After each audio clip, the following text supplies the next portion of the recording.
आज की ताजा खबरों की अपडेट में बात करेंगे देश भर की तमाम बड़ी और काम की खबरों के साथ ही सरकार की ओर से आज लिए गए कुछ महत्वपूर्ण फैसलों जारी किए गए कुछ नए नियमों की।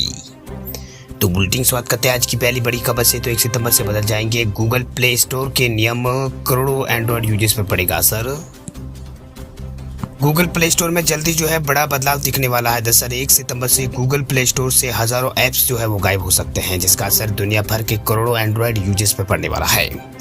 दरअसल गूगल ने यह फैसला नई क्वालिटी कंट्रोल को ध्यान में रखते हुए लिया है। टेक कंपनी का कहना है कि मेलवेयर वाले थर्ड पार्टी ऐप्स के लिए नए प्रतिबंध लगाए जाएंगे, ताकि एपीके को थर्ड पार्टी स्टोर से अपलोड नहीं किया जा सकेगा। वही ये गूगल के मार्केटिंग और यूजर्स एक्सपीरियंस को लेकर अब तक का उठाया गया सबसे बड़ा कदम है। दरअसल गूगल ने यह बड़ा फैसला एक क्रिप्टो ऐप की वजह से यहाँ पर लिया है, यानी जो क्रिप्टो ऐप उसकी वजह से यहाँ पर लिया है, जिसमें एक महिला ने दावा किया था कि उसने एक क्रिप्टो ऐप को प्ले स्टोर से डाउनलोड किया था, जिसके बाद स्कैमर्स ने उसके साथ फ्रॉड किया था। वही गूगल ने इसके बाद अपने प्ले स्टोर के नियमों में बदलाव करने की घोषणा कर दी है। अब प्ले स्टोर के किसी भी ऐप के एपीके को थर्ड पार्टी ऐप्स स्टोर पर अपलोड करने में करने में उसके ऊपर प्रतिबंध वो लगाया जाएगा। हालांकि ये मामला पहला नहीं है जब गूगल को प्ले स्टोर पर सवाल वो यहाँ पर गूगल के प्ले स्टोर पर उठाया गया हो। इससे पहला मेटा समेत कई टेक कंपनियों और सिक्योरिटी एजेंसियों ने भी एंड्रॉइड के सिक्योरिटी पर सवाल यहाँ पर खड़े किए थे।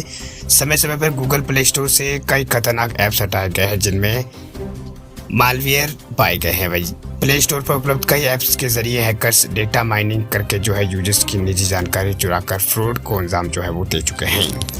बात अब करते हैं अगली बड़ी खबर की। तो अगली बड़ी खबर देखिए, डीओटी यानी डिपार्टमेंट ऑफ टेलीकॉम ने एयरटेल और वोडाफोन आइडिया की बढ़ा दी है टेंशन, मांगी है ये अहम जानकारी।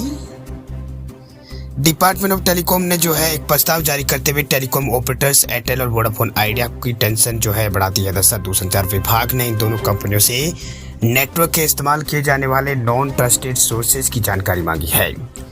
वही दूरसंचार विभाग ने इसके लिए इन दोनों टेलीकॉम कंपनियों को कई रिमाइंडर भी यहाँ पर भेजे हैं, लेकिन अब तक दोनों कंपनियों की तरफ से कोई जानकारी उपलब्ध नहीं कराई गई है। दूरसंचार विभाग इन खास तौर पर एयरटेल और वोडाफोन आइडिया से नेटवर्क सर्विसेज में इस्तेमाल किए जाने वाले चाइनीज कंपनियों जैसे हुआई और जीटीई के इंक्रीमेंट उनकी डिटेल मांगी है, क्योंकि इन दोनों कंपनियों में दूसरी कंपनियों का विलय या फिर अधिग्रहण हुआ है, जिसका नॉन ट्रस्टेड सोर्सेज यानी गैर भरोसेमंद स्रोत के इंप्लीमेंट की डिटेल उपलब्ध नहीं है। वही दूरसंचार विभाग ने इस साल की शुरुआत में टेलीकॉम ऑपरेटर्स को यह पता लगाने के निर्देश जारी किया था कि उनके नेटवर्क इंक्यूपमेंट में ऐसे कितने यहाँ पर इंक्रीमेंट में जिन्हें हुआई या फिर जीटीई जैसे नॉन ट्रस्टेड सोर्सेज से खरीदे गए हैं। टेलीकॉम ऑपरेटर से ऐसे इन नॉन ट्रस्टेड सोर्सेज के सॉफ्टवेयर भी यहाँ पर उसके सॉफ्टवेयर की भी डिटेल भेजने के लिए यहाँ पर उनको कहा गया है। तो डीओटी के इस निर्देश का मकसद ये जानना था कि अगर उन्हें ट्रस्टेड सोर्सेज यानी भरोसेमंद स्रोत से खरीदा जाएगा तो उसको कितना यहाँ पर खर्च वो आएगा। तो ये यहाँ पर उनकी ओर से जानकारी यहाँ पर दी गई है। चलिए बात अब करते हैं अगली बड़ी खबर की। तो अब सिर्फ गेहूं चावल ही नहीं, आपको राशन की दुकान पर अब मिलेंगी दालें, बाजरा और दूध भी। इन राज्यों में हो गई है शुरुआत। देश में उचित मूल्य की राशन की दुकान की सूरत अब आने वाले दिनों में बदलने वाली है। दरअसल खाद्य मंत्री प्रहलाद जोशी ने उत्तर प्रदेश, राजस्थान और गुजरात और तेलंगाना में 60 उचित मूल्य की दुकानों पर जन पोषण केंद्र खोलने की बात कही है। इनको जन पोषण केंद्र में बदलने के लिए एक पायलट प्रोजेक्ट की शुरुआत की है।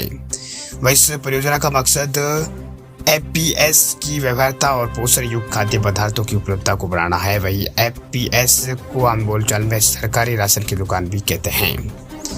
वही पायलट प्रोजेक्ट के तहत जो राशन डीलर उसको सब्सिडी वाले अनाज के अलावा अपने उत्पादों की विविधता लाने की अनुमति होगी। ये दुकानें नए रंग रूप में बाजरा, दाल, डेयरी उत्पाद, दैनिक जरूरतों के सामान बेच सकती है। इसलिए डीलरों की कमाई के नए स्रोत खुल सकते हैं। आगे उन्होंने यहाँ पर कई तरह की जानकारी इसके बारे में दी। उन्होंने मौजूदा परिचालन अक्षमताओं का जिक्र करते हुए कहा कि कुछ क्षेत्रों में जो दुकानें सिर्फ 8-9 दिन के लिए ही खुलती है, जबकि दूसरे के अंदर हर 3 महीने में एक बार ही यहाँ पर खुलते हैं, बाकी समय ये दुकानें बंद रहती है। मंत्री ने इस बात पर जोर दिया है कि जो राशन डीलर उसके लिए मौजूदा कमीशन संचालन अपर्याप्त, ऐसे में दुकान की जगह जनशक्ति और अधिक प्रभावी ढंग से इस्तेमाल करने के लिए वैकल्पिक तरीकों की आवश्यकता है। इस मौके पर उन्होंने मेरा राशन ऐप के उन्नत संस्करण को भी वो पेश किया। तो राशन कार्ड धारकों के लिए फिलहाल ये बड़ी खबर सामने आ रही है। वीडियो अच्छा लगे लाइक करें, चैनल पर नए चैनल को सब्सक्राइब करें, साथ में बेल आइकन दबा दें ताकि खबरें आपको ऐसी रोजाना मिलती रहे।